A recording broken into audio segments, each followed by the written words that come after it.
Pasukan serbu dari Batalion Rostov Unit Pasukan Terjun Payung Rusia melancarkan operasi intensif untuk menekan dan menghancurkan kekuatan tentara Ukraina di garis depan.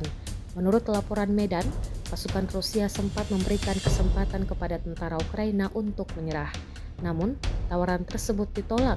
Tidak lama kemudian, drone tempur dikerahkan untuk melakukan serangan presisi. Rekaman yang beredar di Telegram Rabu 13 Agustus 2025 menunjukkan momen ketika drone-drone tersebut menghantam posisi pasukan Ukraina, menyebabkan kerusakan besar dan melumpuhkan kekuatan lawan di sektor tersebut.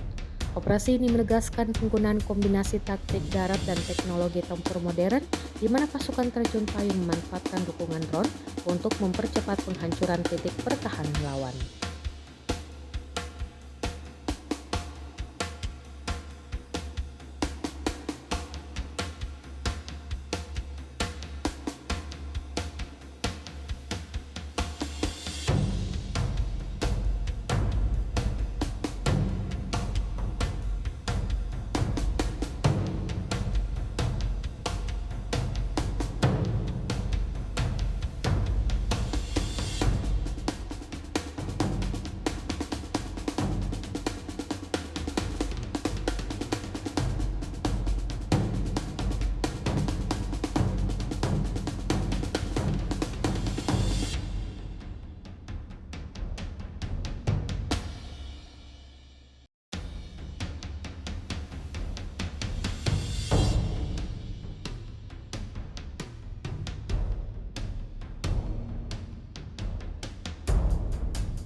Download Tribun X sekarang, menghadirkan lokal menjadi Indonesia.